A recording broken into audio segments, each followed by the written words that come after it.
கன்னியாகுமரி மாவட்டம் புதுக்கடை அருகே வெறிநாய் கடித்ததில் 4 பேர் காயமடைந்தனர். அண்மை செய்தியாக பார்த்துக் கொண்டிருக்கிறோம்.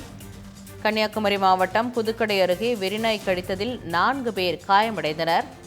முக்கிய செய்தியாக பார்த்துக் கொண்டிருக்கிறோம்.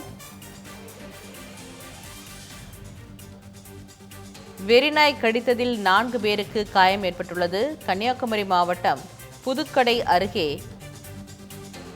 வெறிநாய் கடித்ததில் 4 பேருக்கு காயம் ஏற்பட்டுள்ளது. புதுக்கடையில் இருந்து விரிவிளை பகுதிக்கு செல்லும் சாலையில் பயணித்தவர்களை துரத்தி கடித்த வெறிநாய் புதுக்கடையிலிருந்து விரிவிளை பகுதிக்கு செல்லும் சாலையில் பயணித்தவர்களை துரத்தி கடித்த வெறிநாய் இதில் 4 பேருக்கு காயம் ஏற்பட்டுள்ளது.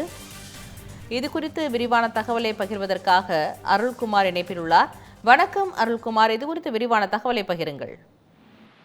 வணக்கம் பராசக்தி. அதாவது கன்னியாகுமரி மாவட்டம் புதுக்கடையில் இருந்து விரிவிளை செல்லும் சாலை வரும் சுந்தர் என்பவர் இளநீர் கடை நடத்தி வருகிறார். இவரது கடையில் இன்று காலை அவரது மனைவி மற்றும் மகன் இருக்கும் போது அங்கு வந்த வெறிநாய் அவரது மனைவி மற்றும் மகனை துரத்தி கடிக்க முயன்றுள்ளது. இதனை கண்டு அதிர்ச்சி அடைந்த இருவரும் கடையில் இருந்து ஓடி அருகில் இருந்த வீட்டில் தஞ்சமடைந்த நிலையில் மீண்டும் கடைக்கு பொருட்கள் வாங்க வந்த இருவரை வெறிநாய் கடித்து விரட்டியுள்ளது. இதில் ஒருவர் ஓடிய போது தவறி விழுந்து பல காயமடைந்தார். தொடர்ந்து அந்த நாய் அங்கிருந்து சென்றது.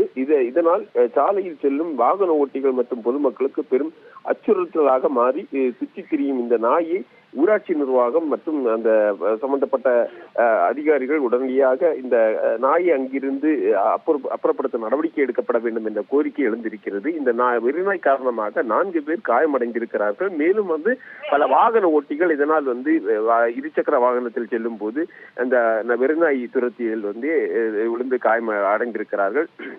இது போன்று பல விபத்துகளையும் மனித உயிருக்கு அச்சுறுத்தை ஏற்படுத்தும் விதமாக இருக்கும் இந்த வெறிநாயை உடனடியாக பிடித்து உரிய நடவடிக்கை எடுக்கப்பட வேண்டும் என்ற கோரிக்கை வலுவடைந்திருக்கிறது. இதுவரை இந்த திருநாய் கடித்தது 4 பேர் காயமடைந்திருக்கிறார்கள். மேலும் இருசக்கர வாகனத்தில் சென்ற இருவரும் சிறிது காயமடைந்திருக்கிறார்கள். ஆகவே உடனடியாக இந்த நாயை பிடித்து நடவடிக்கை எடுக்கப்பட வேண்டும் என்ற கோரிக்கையானது வலுவாக எழுந்திருக்கிறது பராசக்தி.